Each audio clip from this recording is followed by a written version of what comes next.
ఇప్పుడు కేవలం 7,999 up to 10 kgs వరకు బరువు తగ్గి అధిక బరువు నుంచి వచ్చే ప్రధాన సమస్యలను దూరం చేసుకోండి. కాళేశ్వరంపై బీఆర్ఎస్ కాంగ్రెస్ మధ్య మాటల తూటాలు పేలుతున్నాయి. కేటీఆర్ జోసెఫ్ గోబెల్స్ రామారావు అని పేరు పెట్టకుంటే మంచిదని సెటైర్ వేశారు. నీటిపారుదల శాఖ అధికారులతో సమీక్ష నిర్వహించిన మంత్రి ప్రతి ఏడాది 6.5 లక్షల కొత్త ఆయకట్టుకు నీరు ఇవ్వాలని టార్గెట్ పెట్టుకున్నామన్నారు. రాష్ట్రంలోని ప్రాజెక్టులను ప్రాధాన్యతా క్రమంలో త్వరగా పూర్తయ్యేలా అధికారులు చర్యలు తీసుకోవాలని తెలంగాణ మంత్రి ఉత్తమ్ కుమార్ రెడ్డి ఆదేశించారు. క్షేత్రస్థాయిలో ఉన్న సమస్యలను గుర్తించి పనులు చేపట్టాలని స్పష్టం చేశారు. నీటిపారుదల శాఖ అధికారులతో మంత్రి సమీక్ష నిర్వహించారు. గత ప్రభుత్వ హయాంలో కమిషన్లకు కక్కుర్తిపడి ప్రాజెక్టులు కట్టారని విమర్శించారు. కాళేశ్వరం ప్రాజెక్టుపై కేటీఆర్ మళ్లీ అనాలోచితంగా మాట్లాడారని, కేటీఆర్ అవగాహన రాహిత్యాన్ని, బాధ్యతలేని మాటల్ని ఖండిస్తున్నామన్నారు. కేటీఆర్ జోసెఫ్ గోబెల్స్ రామారావు అని పేరు పెట్టుకుంటే మంచిదని సెటైర్ వేశారు మంత్రి ఉత్తమ్ కుమార్ రెడ్డి. అబద్ధపు ప్రచారాల్లో కేటీఆర్ గోబెల్స్ ను మించిపోయారని సెటైర్లు వేశారు. అన్ని బ్యారేజీలు డ్యామేజ్ అయిన పరిస్థితుల్లో నీటిని ఎక్కడికి పంపు చేయాలని ఆయన ప్రశ్నించారు. నువ్వు పంపు చేస్తే అన్నారం బ్యారేజీలకు పంపు చేయాలి. అక్కడ కూడా భారీ ఎత్తున బొంగలు పడ్డాయి, సీపేజ్ లీకేజ్ అవుతున్నది. అక్కడి నుంచి సుందిలకు లిఫ్ట్ చేయాలి, అక్కడ కూడా బొంగలు పడ్డాయి, సీపేజ్ లీకేజ్ అవుతున్నది. దాన్ని కన్ఫ్యూజ్ చేయడమా, లేకపోతే అధికారం కోల్పోయి ఫ్రస్ట్రేషన్, కన్ఫ్యూజన్, అవగాహన రహితంతో మాట్లాడుతున్నాడా నాకు అర్థం కావడం. మేడిగడ్డ మేటిగా నిలబడిందన్న కేసీఆర్ వ్యాఖ్యలకు కౌంటర్ ఇచ్చారు ఉత్తమ్.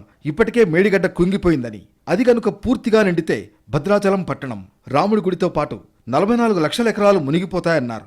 బీఆర్ఎస్ రాజకీయ దురుద్దేశమేంటని క్వశ్చన్ చేశారు ఉత్తమ్. ఫుల్ కెపాసిటీ 16 టీఎంసీకి నింపితే అది ముందే కుంగిపోయి ఉంది. ఏమన్నా ప్రమాదం జరిగితే భద్రాచలం టౌను, భద్రాచలం శ్రీరాముడి గుడి, ఏటూరు నాగారము, సమ్మక్క సారక బ్యారేజు, దారి పొడవున 44 లక్షల ఊర్లకి చాలా తీవ్ర ప్రమాదం జరుగుతుంది. అంటే మీ రాజకీయ దురుద్దేశం ఏంటిది? కాళేశ్వరం ప్రాజెక్టుపై కాంగ్రెస్ కుట్ర చేసిందన్న కేటీఆర్ వ్యాఖ్యలను ఖండించారు మంత్రి ఉత్తమ్ కుమార్ రెడ్డి. బీఆర్ఎస్ కమిషన్ల కకృతి, నాసిరకం డిజైన్ల వల్లే కాళేశ్వరం కూలిపోయిందని ఆగ్రహం వ్యక్తం చేశారు. బీఆర్ఎస్ చేసిన పాపాలని వేరొకరిపై మోపితే తెలంగాణ ప్రజలు నమ్మే పరిస్థితిలో లేరని అన్నారు ఉత్తమ్ కుమార్ రెడ్డి. ఎంత బాధ్యతారహితంగా, ఎంత దిగజారుడు మాట్లాడు కేటీఆర్. కాంగ్రెస్ పార్టీ కుట్ర అంటే ఎంత రబ్బిష్, ఇది నాన్ సెన్స్ మాట్లాడుతున్నాయి. మీరు చేసిన తప్పిదాల వల్ల ఆ ప్రాజెక్టు కూలిపోయింది. మీ కమిషన్ల కకృతి కోసం, మీ దోపిడీ వ్యవహారం కోసం, మీ తెలివి తక్కువ వ్యవహారంతో అన్ని విధాలుగా మీరు విఫలమై ఈరోజు ఎవరి మీదో బదనాం చేసే ప్రయత్నం చేస్తున్నారు. ఎవరు నమ్మరు. కూలిపోయిన కాళేశ్వరం ప్రాజెక్టుకి లోన్ రీపేమెంట్ కింద 25,000 కోట్లు, విద్యుత్ బిల్లులు మరో 10,000 కోట్లు తెలంగాణ ప్రధానికం కట్టాల్సి వస్తోందని వ్యాఖ్యానించారు మంత్రి ఉత్తమ్. కేసీఆర్, కేటీఆర్ కలిసి తెలంగాణ భవిష్యత్తును తాకట్టు పెట్టి కాళేశ్వరం పేరుతో రుణభారాన్ని మోపి వెళ్లిపోయారని విమర్శించారు.